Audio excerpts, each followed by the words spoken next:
पहले 4 राज्यों में प्रभाव देखने को मिलेगा। बीएसपी ये प्रभाव दिखाएगी। जहां बीएसपी मुखिया मायावती ने दिल्ली से मोर्चा संभाला है। पदाधिकारियों संग रणनीति तैयार कर रही मायावती। राजस्थान, मध्य प्रदेश, छत्तीसगढ़ में आकाश आनंद ने मोर्चा संभाला है। 15 जुलाई से मध्य प्रदेश और छत्तीसगढ़ में जनसभाएं भी करती नजर आएंगी।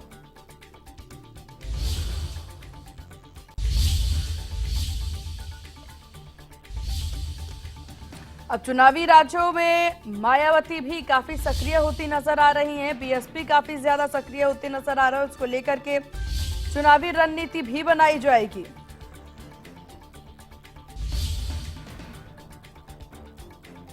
तो राजस्थान, मध्य प्रदेश, छत्तीसगढ़ में आकाश आनंद के द्वारा मोर्चा संभाला जाए।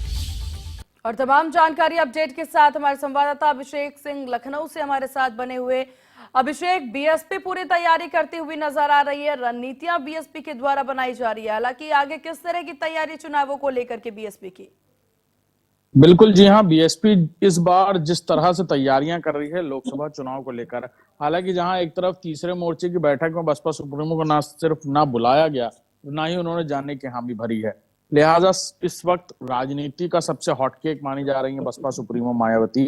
हर एक राजनीतिक दल जो गठबंधन करना चाहता है या किसी गठबंधन में शामिल होना चाहता है, वो बसपा सुप्रीमो मायावती की बात कर रहा है।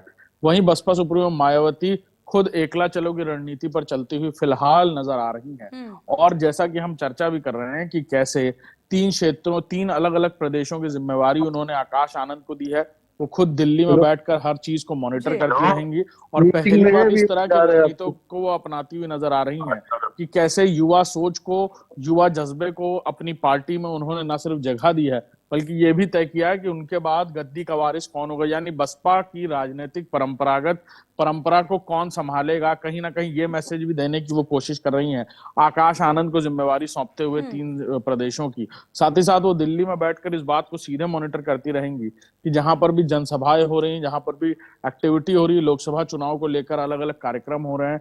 गांव चलो अभियान की शुरुआत उन्होंने की है उत्तर प्रदेश में और बाकी राज्यों में भी। वहां पर बसपा के काडर वोट को दोबारा से वो उसी तरह बातचीत करके उन्हें बताएंगे कि बसपा कितने लंबे समय से उनके लिए काम कर रहा है, पार्टी नहीं मिशन के रूप में काम कर रहा है और उसके साथ जुड़ेंगे तो आगे आने यहाँ वाले पर वक्त में अभिषेक, अगर बात यहाँ पर अगर यहाँ की जाए आकाश आनंद को लेकर के, तो जिस तरीके से विश्वास जताती यहाँ पर बसपा सुप्रीमो नजर आ रही है, उन पर उनको बड़ी जिम्मेदारी दी गई है कि यहाँ पर पूरा मोर्चा, चुनावी मोर्चा अब उन्हें संभालना है। क्या लगता है कि ये बड़ी जिम्मेदारी वो किस प्रकार से निभाएंगे? बिल्कुल, हमने आकाश आनंद को तब पहली बार देखा था तब बसपा सुप्रीमो मायावती को एक रैली के लिए बैन किया गया था। हालांकि आकाश आनंद मुरादाबाद में उस रैली में ये भी कहते हुए नजर आए कि वो अपनी बुआ मायावती की आवाज बनकर इस रैली में पहुंचे हैं और तब से लेकर अब तक बहुत समीकरण बदले हैं। आकाश आनंद को आज प्रभारी बनाया गया है 3 राज्यों का। कहीं ना कहीं चुनावी कमान हाथ में देने जैसी बात है लोकसभा जैसे महत्वपूर्ण चुनाव में। और ये भी साफ है कि मायावती ने आने वाले वक्त में अपनी लेगेसी यानी अपनी परंपरा को कैसे आगे बढ़ाना है, किसके हाथों में सौंपना है, इसका भी मैसेज देने की कोशिश की है। बिल्कुल, अब देखने वाली बात होगी जो विश्वास और जो तरीका अपनाती मायावती नजर आ रही है उसमें कितनी सफल वो होंगी। हालांकि आपका बहुत शुक्रिया अभिषेक, तमाम जानकारी साझा करने के लिए।